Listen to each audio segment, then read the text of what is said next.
সাম্প্রতিক বৈশ্বিক জলবায়ু সংকটকে আরও জটিল করে তুলেছে জলবায়ু সংক্রান্ত মিসইনফরমেশন এবং ডিসইনফরমেশন। এই দুটি মিলেই মানুষকে বিভ্রান্ত করছে, বিজ্ঞানভিত্তিক সিদ্ধান্তকে বাধাগ্রস্ত করছে এবং জলবায়ু পরিবর্তন মোকাবেলায় বৈশ্বিক প্রচেষ্টাকে ধীর করে দিচ্ছে। 2025 সালের ইউনাইটেড নেশন জেনারেল অ্যাসেম্বলিতে একটি ভাষণে মার্কিন প্রেসিডেন্ট ডোনাল্ড ট্রাম্প জলবায়ু পরিবর্তনকে বড় ধরনের প্রতারণা বলে অভিহিত করেছেন। একই সঙ্গে জীবাশ্ম জ্বালানি ও অর্থনৈতিক স্বার্থকে কেন্দ্র করে নীতি পরিবর্তন ও রূপান্তরকে গুরুত্ব দিয়েছেন। আমরা বর্তমান বিশ্বে লক্ষ্য করছি যে উন্নত দেশগুলো কার্বন ডাই অক্সাইড ইমিশনের ক্ষেত্রে অনেক বেশি ইমিশন করছে এবং তারা নিজেদের ঘাড়ে এই দায়টা নিচ্ছে না।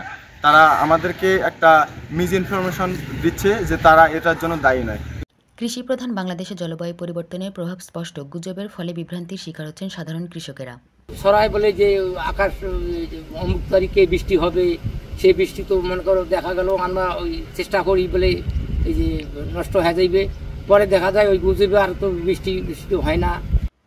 যখন বিশ্ব নেতারা জলবায়ু পরিবর্তনকে ভুল বা প্রতারণা হিসেবে দেখেন, তখন সবচেয়ে বেশি ক্ষতিগ্রস্ত হয় সাধারণ মানুষ। এর থেকে রক্ষা পেতে গণমাধ্যমকে সবথেকে বেশি ভূমিকা পালন করতে হবে।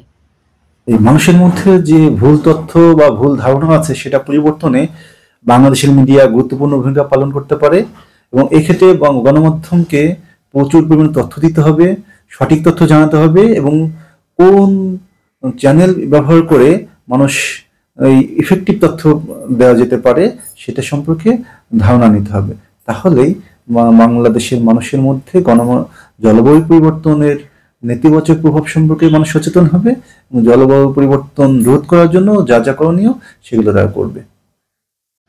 এমন পরিস্থিতিতে প্রয়োজন যাচাই বাছাই করে তথ্য গ্রহণ করা। বিশ্বস্ত গবেষণা, বিজ্ঞানীদের মতামত ও সরকারি ডাটার বাইরে আসা তথ্য সহজেই বিভ্রান্তি ছড়াতে পারে।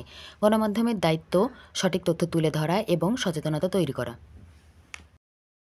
জলবায়ু পরিবর্তনের মতো গুরুত্বপূর্ণ বিষয়ে সঠিক তথ্যই হতে পারে সঠিক সিদ্ধান্তের ভিত্তি। ভুয়া তথ্য শনাক্ত করে এবং যাচাই করে গ্রহণ করাই হতে পারে এই সমস্যা থেকে উত্তরণের একমাত্র উপায়। রওনক জাহানিশা, MCJ এগ্রিভিশন, রংপুর।